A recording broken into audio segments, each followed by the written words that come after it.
Doubt ఏంటి? నా doubt అంటే మేడం ఒకసారి ఇట్లనే అయినాక మేమేం చేసామంటే టాబ్లెట్స్ పొడగొట్టినాం అన్నట్టు. ఆ పొడగొట్టడం అంటే కొద్దిగా పీరియడ్ అయినాక మళ్ళీ ఒకసారి చెక్ చేసినాం. వాపు వచ్చేసింది, గర్భసంచి వాపు ఉందమ్మా, మరి గర్భసంచి తీయాల్సి వస్తుంది, మరి ప్లానింగ్ చేసుకొని, లేకుంటే అంతలోపు మెడిసిన్ రాసిస్తున్నాం, మెడిసిన్ వల్ల క్యూర్ అయితే ఏం కాదు, తర్వాత చూద్దామని చెప్పారు అన్నట్టు. సేమ్ ఇప్పుడు మళ్ళీ అది ఎట్ టైం ఇప్పుడు మళ్ళీ మేము ఆపరేషన్ ఇక్కడ చేస్తున్నాం కదా కాకుండా, చేసిన తర్వాత కొన్ని రోజులైనా మళ్ళీ వాపు అంటారు అని సో వాపు గురించి నేను ఇప్పుడు చెప్తా.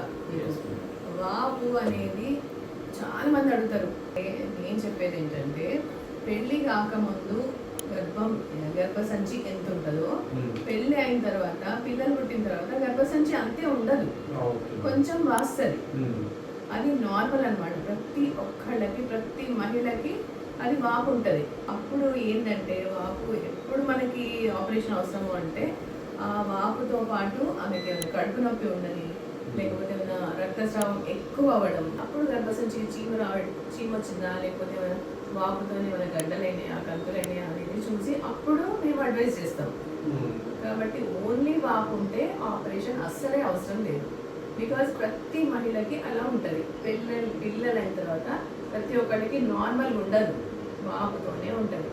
అంటే సైజు కొంచెం పెద్దగా అవుతుంది.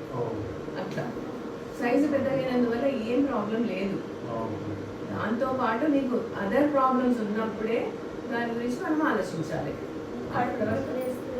కడుపు నొప్పి అంటే ఎన్నో రీజన్స్ ఉంటాయమ్మా. ఇప్పుడు కడుపు నొప్పి అంటే అన్నం జీర్ణం కాక కూడా కడుపు నొప్పి వస్తుంది, యూరిన్లో మంటతో కడుపు నొప్పి వస్తుంది, అండ్ పేగుల్లో ఏదైనా ఇన్ఫెక్షన్ ఉన్నా కడుపు నొప్పి వస్తుంది, ఫుడ్ పాయిజనింగ్ అయినా కడుపు నొప్పి వస్తుంది, లివర్ ప్రాబ్లం ఉన్నా కడుపు నొప్పి వస్తుంది, కిడ్నీ ప్రాబ్లం ఉన్నా కడుపు నొప్పి వస్తుంది.